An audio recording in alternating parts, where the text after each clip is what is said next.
कोटा में आज क्या कुछ हुआ आप देखिए हमारे साथ। बैंकों के निजीकरण से जमा पूंजी की सुरक्षा खतरे में पड़ जाएगी। बैंक के निजीकरण के विरोध समेत विभिन्न मांगों को लेकर बैंक कर्मचारी अगले माह से अनिश्चितकालीन हड़ताल पर जाएंगे।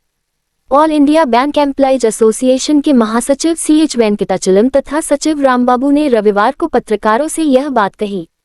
वे बूंदी रोड स्थित एक निजी गार्डन में सेंट्रल बैंक कर्मचारी यूनियन राजस्थान के 8वें प्रांतीय अधिवेशन में भाग लेने के लिए कोटा आए थे। इस दौरान का वेंकटाचलम ने कहा कि बैंकों के निजीकरण से निजी बैंक जमा पूंजी का दुरुपयोग करेंगे। देश के विकास के लिए बैंक के पास पैसा जमा है। इस जमा पूंजी की सुरक्षा के लिए पब्लिक सेक्टर के बैंक जरूरी है। निजी बैंक खुलने से गांव में बैंकिंग सेवा बंद हो जाएगी। उन्होंने कहा कि सरकारी बैंक पब्लिक को सर्विस देना चाहते हैं, लेकिन कर्मचारियों की कमी के कारण उपभोक्ता को पूरी सेवा नहीं मिल पा रही है। आज सरकारी बैंकों के पास 80 करोड़ कस्टमर हैं, लेकिन बैंकों में 2 लाख पद खाली हैं, जिन्हें नहीं भरा जा रहा है। पब्लिक सेक्टर के बैंक के बिना सरकार का अच्छे दिन आने का नारा खोखला ही है। उन्होंने कहा कि बैंक कर्मचारी अपने वेतन, बोनस या DA के लिए नहीं लड़ रहा है। वह जनता के बैंकों में जमाधन की सुरक्षा और उसको उपयुक्त सेवा प्रदान करने के लिए संघर्ष कर रहा है। वेंकटाचलम ने कहा कि यदि निजीकरण का फैसला वापस नहीं लिया गया तो बैंक कर्मचारियों को संघर्ष का रास्ता अपनाना होगा। संगठन के यूनियन के सचिव रामबाबू ने कहा कि देश भर में सेंट्रल बैंक के 4600 ब्रांच है। राजस्थान में भी बड़ी संख्या में बैंक है और कोटा में लीड बैंक चल रहा है। इन बैंकों में कर्मचारियों की कमी के कारण सर्विस प्रभावित हो रही है। इन बैंकों में 5,80,000 करोड़ रुपए सेंट्रल बैंक में डिपॉजिट हैं। इन बैंकों में 40,000 कर्मचारी काम करते थे, जो अब घटकर 32,000 रह गए हैं। क्लर्क जैसे पद भी खाली पड़े हुए हैं। वही कर्मचारियों को प्रताड़ित करते हुए 4,000 लोगों का ट्रांसफर कर दिया गया। इनमें महिला और दिव्यांग भी शामिल हैं। केरल हाई कोर्ट ने इन स्थानांतरण पर रोक लगाई है। अब भाषा के आधार पर ट्रांसफर करने का प्रपोजल दिया जा रहा है। इससे भी एम्प्लॉय की फैमिली की तकलीफ ही बढ़ेगी। इन अव्यावहारिक स्थानांतरण के विरुद्ध बैंक कर्मचारी लंबी लड़ाई लड़ने के लिए तैयार है।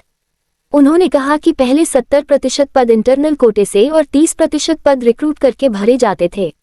अब सरकार ने 30% इंटरनल कोटे से तथा 70% रिक्रूटमेंट के द्वारा पद भरने का मसौदा तैयार किया है।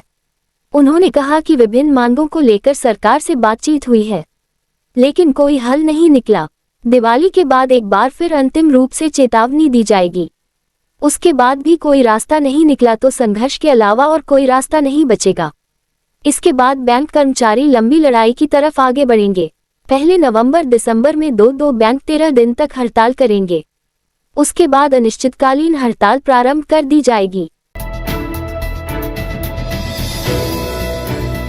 कोटा उत्तर से प्रहलाद गुंजल होंगे उम्मीदवार। भाजपा ने जारी की अंतिम सूची। कोटा भारतीय जनता पार्टी की ओर से विधानसभा चुनाव 2023 के लिए कोटा जिले समेत प्रदेश की अंतिम सूची जारी कर दी गई है। सूची के अनुसार कोटा उत्तर विधानसभा क्षेत्र से पूर्व विधायक प्रहलाद गुंजल को उम्मीदवार बनाया गया है। गुंजन पूर्व में भी 2 बार इसी विधानसभा सीट से चुनाव लड़ चुके हैं, 1 बार विधायक रह चुके हैं और पिछली बार वो कांग्रेस प्रत्याशी व मंत्री शांति धारीवाल से चुनाव हार गए थे। हालांकि कांग्रेस की ओर से अभी तक अंतिम सूची जारी नहीं की गई है। इसमें कोटा उत्तर दक्षिण पीपलदा रामगंज मंडी से प्रत्याशी घोषित नहीं किए गए हैं। वहीं भाजपा की सूची में पीपलदा से प्रेमचंद गोचर और 12 हटरू सीट से राधेश्याम बेरवा को प्रत्याशी बनाया गया है। 12 ऑटो सीट पर पूर्व में सारिका सिंह को प्रत्याशी बनाया गया था, लेकिन भाजपा ने इस सीट पर उम्मीदवार बदला है। कोटा उत्तर से भाजपा उम्मीदवार प्रहलाद गुंजल ने एक दिन पहले ही नामांकन भर दिया था।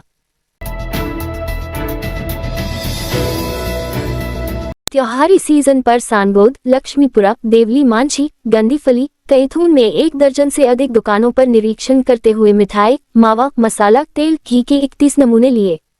शुद्ध के लिए युद्ध अभियान के तहत आयुक्त खाद्य सुरक्षा एवं ड्रग कंट्रोल व अभिहित अधिकारी खाद्य सुरक्षा एवं औषधि नियंत्रण डॉक्टर जगदीश सोनी के निर्देश पर रविवार को खाद्य सुरक्षा अधिकारियों ने कोटा से सानबोद तक पड़ने वाले छोटे बड़े कस्बों कैथून, गंदीफली, देवली मांझी, लक्ष्मीपुरा, सानबोद से 1 दर्जन से अधिक मिठाई व किराने की दुकानों का निरीक्षण कर मिठाई, मिल्क केक, बर्फी, रसगुल्ला, गुलाब जामुन, सोहन पपड़ी के 14 नमूने, घी के 2, मावा का 1, मसालों, हल्दी, मिर्च, धनिया पाउडर के 10, मैदा 1, नमकीन 1, तेल 2 नमूने खाद्य सुरक्षा एवं मानक अधिनियम के तहत लिए गए हैं। जिन्हें जांच के लिए प्रयोगशाला भेजा जाएगा। परिणाम प्राप्त होने पर नियमानुसार कार्यवाही की जाएगी। त्योहारी सीजन पर निरीक्षण एवं जागरूकता अभियान चलाते हुए कोटा से सानगोल तक विभिन्न छोटे बड़े कस्बों में सघन निरीक्षण करते हुए मिठाई की दुकानों वालों को मिठाई की ट्रे पर निर्माण तिथि एवं अवधि पर तिथि अंकित करने एवं साफ सफाई रखने हेतु 3 बार से अधिक गर्म किया हुआ तेल काम में नहीं लेने, फूड कलर निर्धारित मात्रा में ही प्रयोग करने हेतु पाबंद किया गया। विभिन्न किराने की दुकानों का निरीक्षण कर उन्हें अवधि पार सामग्री नहीं रखने, खुले तेल मसाले नहीं बेचने हेतु पाबंद किया गया। इस कार्यवाही खाद्य सुरक्षा अधिकारी संदीप अग्रवाल, चंद्रवीर सिंह जादौन, नितेश गौतम व सहायक गजेंद्र नागर मौजूद रहे। इस रात की सुबह नहीं होती जब तक हाथ में उसकी गर्माहट नहीं होती। चाय का प्याला, अखबार साथ पुराना है, मिट्टी से जोड़ता है। खबरों की खुशबू से सारा घर महकता है। हर रंग में ढला कहानियों से किस्सों तक ले जाता है बेरोक टोक। देश के हर हिस्से तक ये हकीकत का आईना है, ख्वाबों को सच करके दिखाता है। दैनिक नवज्योति, आपके लिए, आपके साथ। ये थे आज के मुख्य समाचार। विस्तार से जानने के लिए पढ़ते रहिए दैनिक नवज्योति। दैनिक नवज्योति के YouTube चैनल को सब्सक्राइब करें और ताज़ा अपडेट के लिए बेल आइकॉन दबाएं।